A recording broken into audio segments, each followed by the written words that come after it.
शब्द रूप। शब्द रूप में हम पढ़ेंगे संस्कृत में शब्द कितने प्रकार के होते हैं? 5 प्रकार के होते हैं। पहला है संज्ञा, जिसको हम इंग्लिश में नाउन कहते हैं।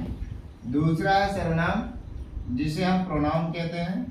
तीसरा है शब्द रूप में विशेषण, जिसे हम एडजेक्टिव कहते हैं। चौथा अव्यय, जिसे इनवेरिएबल बोलते हैं। और पांचवा है क्रिया, जिसे हम वर्ब बोलते हैं।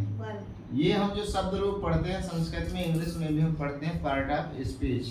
शब्द रूप उसमें हम पढ़ते हैं noun, pronoun, adjective, verb, adverb, आप पढ़ते हो प्रीपोजिशन, इंटरजेक्शन, कंजंक्शन, ये सारी चीजें पढ़ते हैं ना।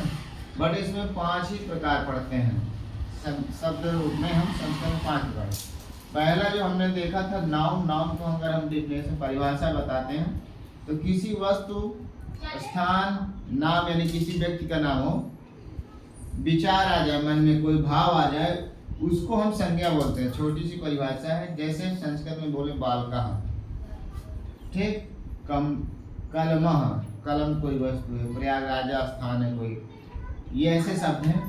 अब इसके हम अगर प्रकार की बात करें, संज्ञा के प्रकार, तो संज्ञा के प्रकार जो होते हैं संस्कृत में वो 6 प्रकार के होते हैं। लेकिन अब हिंदी में पढ़ते हैं या अन्य सब्जेक्ट में इंग्लिश में पढ़ते हैं तो उसमें संज्ञा के प्रकार अधिक होते हैं।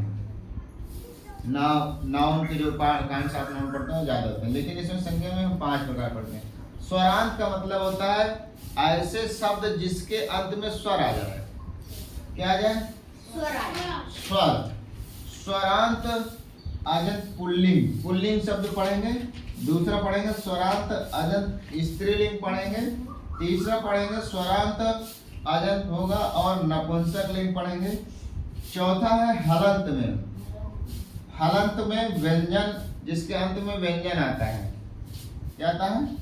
व्यंजन आता है, उसको हम पहले पुल्लिंग पढ़ेंगे। दूसरा है हलांत व्यंजनांत स्त्रीलिंग और छठवां है ये आपका व्यंजनांत नपुंसक लिंग। ये आप हम सब लोग 6 प्रकार के संज्ञाएं पढ़ेंगे, ठीक है।